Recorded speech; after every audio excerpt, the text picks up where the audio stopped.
প্রণাম এবং সকল গৌর ভক্তবৃন্দের চরণে প্রণাম, গুরুজনদের চরণে প্রণাম। প্রণাম লহ প্রভু নারায়ণ। বাবা লীলামৃত কথা কি বলবো, আর বলার তো শেষ নাই। এই প্রান্ত থেকে ওই প্রান্ত অব্দি চলতে থাকে। এই মাথা থেকে ভারতের এই মাথা থেকে ওই মাথা, এবং দেশ থেকে বিদেশ, কোথা থেকে কোথায় বাবা কখন কখন চলে যায়। এবং আমরাও বাবাকে পাওয়ার পরে একদম এত যে ভিতরে আনন্দে ভরে গেল, মানে কখন যে কোন দিকে বাবা ডাকবে তখন সেদিকেই ছুটে যাবো, এরকম একটা মনের ভাব। যেদিকেই শুনবো যে বাবা কাছে আসছে সেদিকেই মনে হয় ছুটে যাই।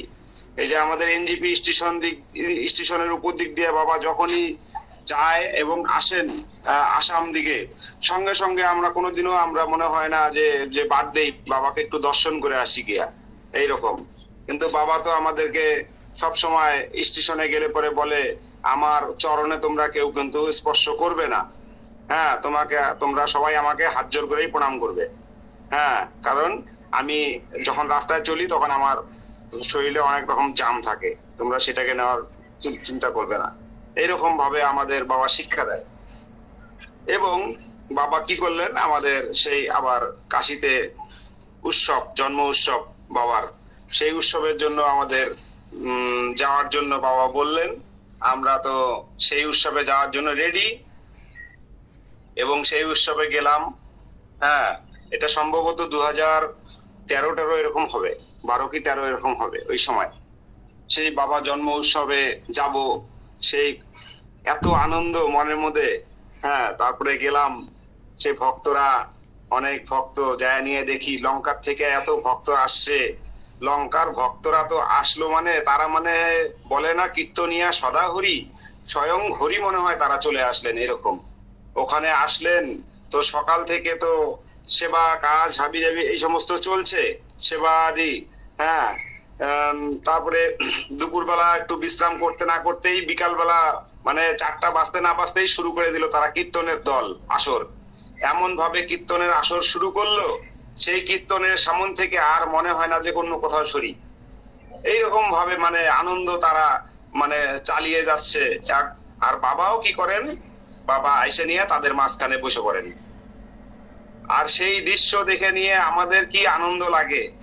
হ্যাঁ, বাবা কি সুন্দর ভাবে একো মনে সেই কীর্তন শ্রবণ করেন, এই ভক্তদের কীর্তন।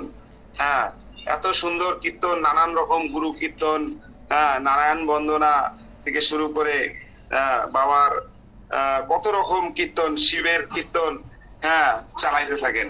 এই যে কীর্তন শুনে নিয়ে মনটা তো আনন্দে ভরে যাচ্ছে একদম। মানে আমি চিন্তা করি খালি যে হায় রে, কোন সাগরের মধ্যে এসে পড়লাম।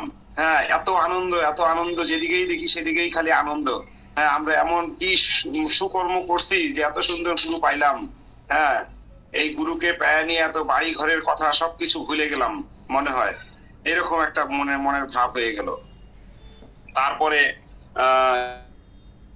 সেদিনকে তো সকালবেলা দেখি এমন এমন বাবা ভক্তদের, দরিদ্র ভক্তদের সব নিমন্ত্রণ করছেন। হ্যাঁ, তাদেরকে সকালবেলা সেবা দেওয়া হবে এবং দান হবে। হ্যাঁ, সেই সমস্ত নিয়ে আমরা সেই হুলস্থুল, মানে কি অবস্থা, এদিকে রান্না হচ্ছে, এদিকে সব দানের জিনিস সব রেডি হচ্ছে। ভক্তরা এসে তো সকালবেলার থেকেই লাইন দিয়ে বসে আছে।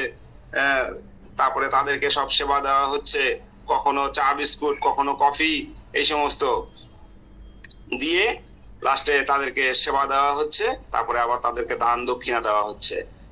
সেই আমাদের 20 নম্বরের সামনে রাস্তাটাও ছিল কাঁচা রাস্তা, এখন তো পাকা হয়ে গেছে। সেই কাঁচা রাস্তার উপরে কি সুন্দর করে লাইন করে, লম্বা লাইন করে বসে আছে।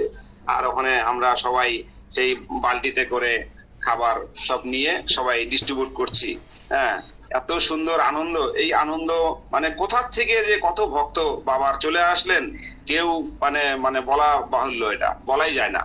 তারপরে আবার যেই বাবার অনুষ্ঠান কমপ্লিট হয়ে গেল, আবার সব ভক্তরা এক এক করে সবাই দেখি নাই হয়ে গেলেন। এইরকম মানে অদ্ভুত একটা দৃশ্য। এ দেখে নিয়ে আনন্দে মন ভরে গেল। যাই হোক, আমরাও সেই রকম দৃশ্য দেখে নিয়ে, বাবার উৎসব দেখে আমরা তো খুব আনন্দ হয়ে বাবার কাছ থেকে বিদায় নিয়ে আবার চলে আসলাম। হ্যাঁ, বাড়িতে বাবা যখন উৎসব শেষ হয়ে যায় তখন বলে যাও তোমরা এখন সবাই সংসারে গিয়া সংসারের কর্মে ব্যস্ত হও। বাবা এত সুন্দর ভাবে আমাদেরকে যেমন ডাকেন কাছে টেনে নেন, আবার আমাদের সংসারের মধ্যে আবার বাবা সুন্দরভাবে ফেলে দেন যে কারো জানি কোনো রকম সংসারের কোনো সমস্যা না হয়। প্রণাম, আজকে এই অবধি রাখি। প্রণাম প্রণাম প্রণাম, সকলের চরণে প্রণাম।